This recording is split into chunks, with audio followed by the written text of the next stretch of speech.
सत श्री अकाल। तुसीं वेख रहे हो पंजाब हरियाणा हिमाचल का नंबर 1 न्यूज़ चैनल जी पंजाब हरियाणा हिमाचल। मैं हाँ तुहाडे नाल शरमित चौधरी। सब तो पहला गल कैप्टन अमरिंदर सिंह नाल जुड़ी हुई। दिल्ली विच मुख मंत्री कैप्टन अमरिंदर सिंह की सारागढ़ी जंग ते आधारित किताब ते biography the people's Maharaja release की गई। इस किताब विच मुख मंत्री के जीवन नाल जुड़े कई अणछूए पलां नूं दर्शाया गया। इस दौरान मुख मंत्री ने कई वड्डे मुद्दिआं ते दिल खोल के गल कीती ते मुद्दा SYL दा सी, मुद्दा नशे दा सी, मुद्दा पंजाब दे विकास दा सी, मुद्दा नवीं पार्टी बनाउण दा वी सी।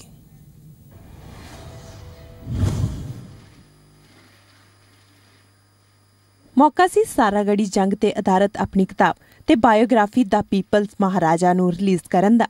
इस मौके पंजाब दे मुख मंत्री कैप्टन अमरिंदर सिंह तमाम मुद्दिआं ते खुल के बोले। मुख मंत्री ने इस साफ कर दित्ता कि कांग्रेस दे नाल मतभेदां दे कारण बीजेपी च शामिल होण दा विचार उन्हां दे मन च नहीं आया, पर अपनी वक्री पार्टी बनाउण दा ख्याल उन्हां दे मन च जरूर आया सी। 2 years ago, when I had some differences within the party, and I said, if that is the case, I'll form my own party. Where did I say I will go to the BJP? So this is just, these guys have nothing to do. They sit here and cook up their stories and put them in.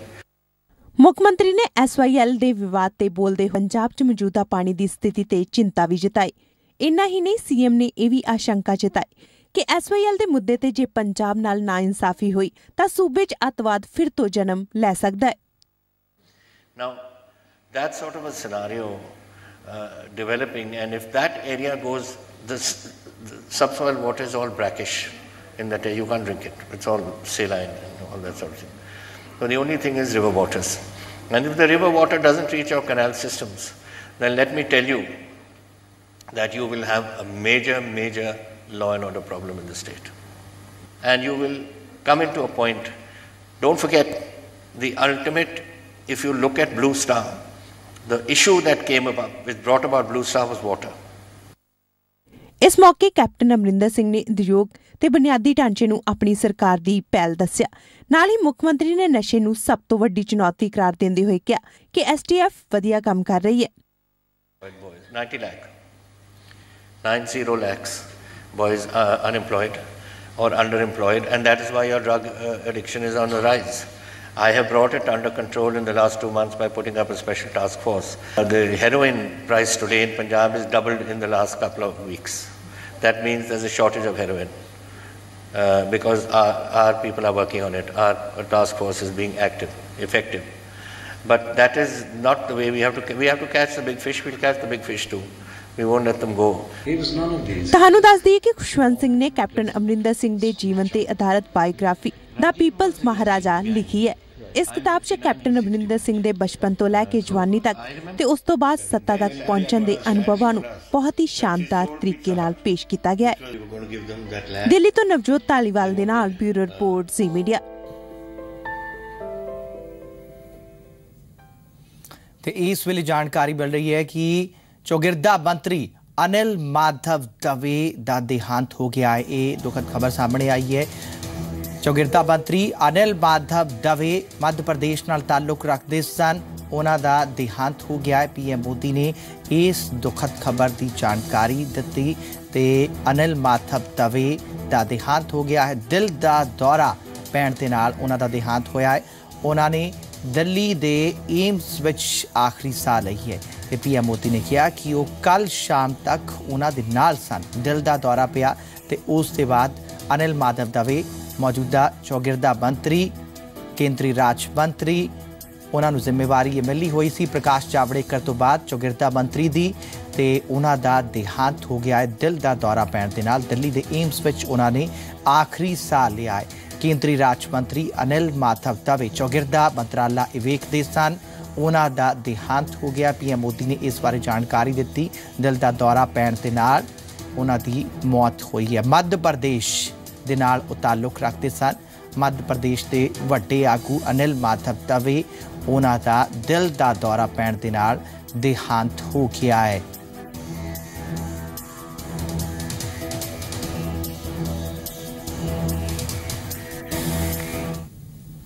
ਹੁਣ ਅਸੀਂ ਅੱਗੇ ਵਧਾਂਗੇ। ਪੰਜਾਬ ਦੇ ਮੁੱਖ ਮੰਤਰੀ captain Amarinder Singh ਨੇ ਬੁੱਧਵਾਰ ਨੂੰ ਕੇਂਦਰੀ ਸ਼ਹਿਰੀ ਵਿਕਾਸ ਮੰਤਰੀ ਵੈਂਕਈਆ ਨਾਇਡੂ ਦੇ ਨਾਲ ਮੁਲਾਕਾਤ ਕਰਕੇ real estate regulatory of development act ਦੇ ਪੰਜਾਬ ਵਿੱਚ ਲਾਗੂ ਕਰਨ ਦਾ ਭਰੋਸਾ ਦਿੱਤਾ।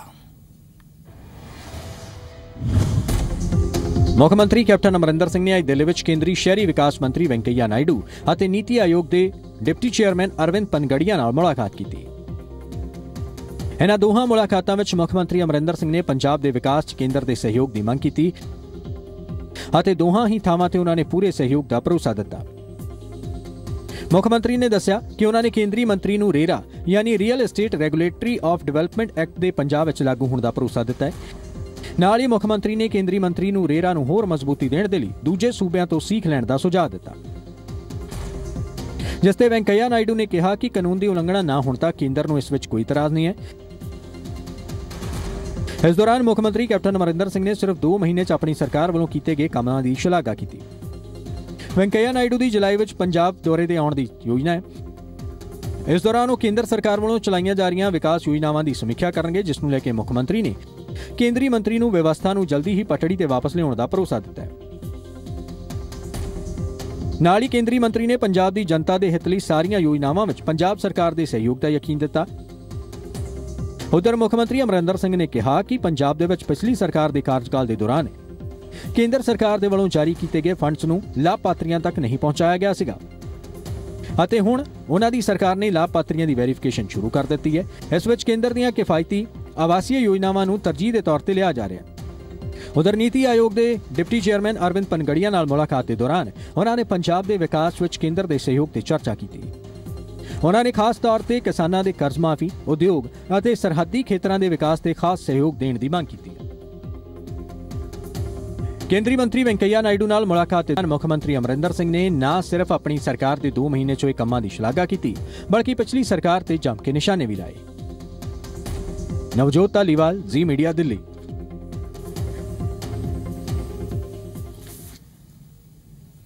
बहुचर्चित ड्रग्स रैकेट मामले के मुलजम जगजीत सिंह चाहल की 2 दिन की पुलिस 2 दिन की जी रिमांड सी वो खत्म हो गई है। ईडी नूं जी रिमांड दी गई सी। ईडी वालों अज फिर चाहल नूं पटियाला की स्पैशल अदालत में पेश किया जाएगा। ईडी वालों मुड़ चाहल के रिमांड की मांग की जाएगी तो पिछली पेशी ते ईडी वालों 7 दिन की रिमांड मंगी गई सी, जबकि कोर्ट ने 2 दिन ते ही रिमांड ते भेजा। जिक्र खास है कि ईडी के अफसरां ने मोहाली दी कोर्ट चों जगजीत चाहल नूं गिरफ्तार कीता सी।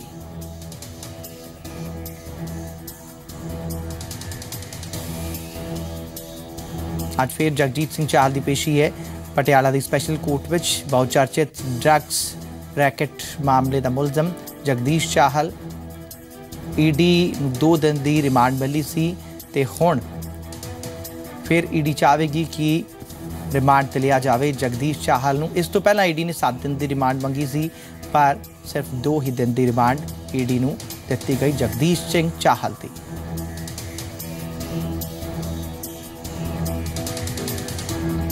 साडे नाल ने जी मीडिया पत्रकार जगतार भुल्लर चंडीगढ़ तो साडे नाल जुड़ गए ने। जगतार, जिस तरीके नाल असीं उस दिन भी वेख्या जगजीत चाहल नूं जदों सवाल पूछा गया तो बिल्कुल लाइटली अंदाज विच वो जवाब दे रहे सी ते ईडी ने पहला 7 दिन की जिहड़ी है रिमांड मंगी सी, मिली 2 दिन की। मतलब चुनौतियां ईडी के सामने ही ने। बिल्कुल ये कोई शक नहीं है, क्योंकि 7 दिन का रिमांड मंगया सी जरूर, लेकिन 2 दिन का मिलिया गया, क्योंकि जगजीत चाहल की पहला भी पेशी हो चुकी है और परोल ते बाहर आए सी। और उस तो अगे जी ईडी ने कार्रवाई करनी सी कि हालांकि उन्होंने कोई करीब 60 करोड़ तो ज़्यादा जी प्रॉपर्टी जब्त हो चुकी, लेकिन नाल दी नाल जिहड़े उन्होंने परिवारक मैंबर आ उन्होंने खिलाफ किहो जी कार्रवाई करनी है, उन्होंने की प्रॉपर्टी जब्त की जा चुकी, करनी या नहीं करनी है, इस नूं लैके ही ईडी वालों लगातार 6 बार तो ज़्यादा जगजीत चाहल नूं नोटिस भेजे जा चुके थे, लेकिन उन्हें किसी भी कह सकते कि हाज़र होने की अपने आप को मुनासिब नहीं समझा गया और ईडी के नाल लुकण मिची का खेड रही थी और आखिर ईडी के जाल में फस गए और मोहाली की अदालत च उन्होंने गिरफ्तार करके फिर 2 कोर्ट में पेश किया गया, जिथे उन्होंने 2 दिन का रिमांड लिया सी जो खत्म हो चुका। तो अज पटियाला विखे दोबारा रिमांड ईडी हासिल करेगी और नाल दी नाल वेखण वाली गल होएगी ਕਿਹੜੇ ਹੁਣ ਪੱਖ ਦੱਸਦੀ ਹੈਗੀ ਕਿ ਹੁਣ ਕਿਹੜੀ ਕਾਰਵਾਈ ਜਾਂ ਕਿਹੜੀ ਇਨਵੈਸਟੀਗੇਸ਼ਨ ਬਚੀ ਹੋਈ ਹੈ ਜਿਹੜਾ ਹੁਣ ਤੱਕ ਜਗਜੀਤ ਚਾਲ ਈਡੀ ਦੇ ਸਾਹਮਣੇ ਕੁਝ ਨਹੀਂ ਦੱਸ ਰਿਹਾ ਕਿ ਆਖਿਰ ਸੱਚਾਈ ਕੀ ਹੈਗੀ ਆ, ਕਿਉਂਕਿ ਇਹਦੇ ਵਿੱਚ ਕੋਈ ਸ਼ੱਕ ਨਹੀਂ ਕਿਉਂਕਿ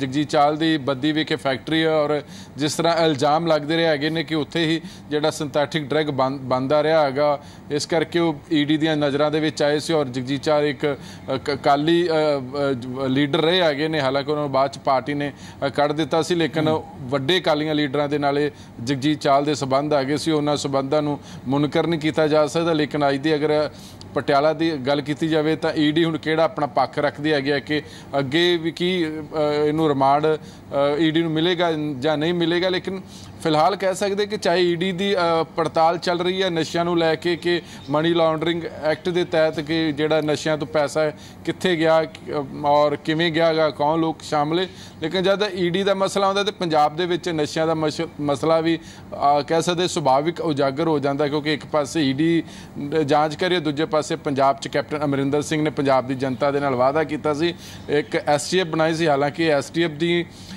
ਤੇ ਉਨੀ ਕਹਿ ਸਕਦੇ ਕਿ ਵਧੀਆ ਕਾਰਗੁਜ਼ਾਰੀ ਹੁਣ ਤੱਕ ਸਾਬਤ ਨਹੀਂ ਹੋਈ ਹੈਗੀ ਔਰ ਸ਼ਾਇਦ ਲਗਾਤਾਰ ਇਸੇ ਕਰਕੇ ਕੈਪਟਨ ਅਮਰਿੰਦਰ ਸਿੰਘ ਮੀਟਿੰਗਾਂ ਕਰ ਰਹੇ ਹੈਗੇ ਨੇ। ਲੇਕਿਨ ਫਿਲਹਾਲ ਕਿ ਜਗਜੀਤ ਚਾਲ ਦੀਆਂ ਤੰਦਾਂ ਕਿੱਥੇ ਜੁੜੀਆਂ ਹੈਗੀਆਂ ਨੇ, ਕੌਣ ਲੋਕ ਨੇ ਔਰ ਆਖਰੀ ਨੋਟਿਸ ਦੇਣ ਦੇ ਬਾਵਜੂਦ ਕਿਉਂ ਈਡੀ ਤੋਂ ਭੱਜਦਾ ਰਿਹਾ ਹੈਗਾ, ਇਹ ਹੁਣ ਅੱਜ ਦੀ ਕੋਰਟ ਦੀ ਕਾਰਵਾਈ ਦਾ ਹਿੱਸਾ ਹੈਗਾ ਔਰ ਈਡੀ ਕੀ ਆਪਣਾ ਪੱਖ ਰੱਖਦੀ ਹੈ, ਇਹ ਵੇਖਣ ਵਾਲੀ ਗੱਲ ਹੋਏਗੀ। ਜੀ ਧੰਨਵਾਦ ਸਾਡੇ ਨਾਲ ਜੁੜਨ ਦੇ ਲਈ ਜਗਤਾਰ ਭੁੱਲਰ।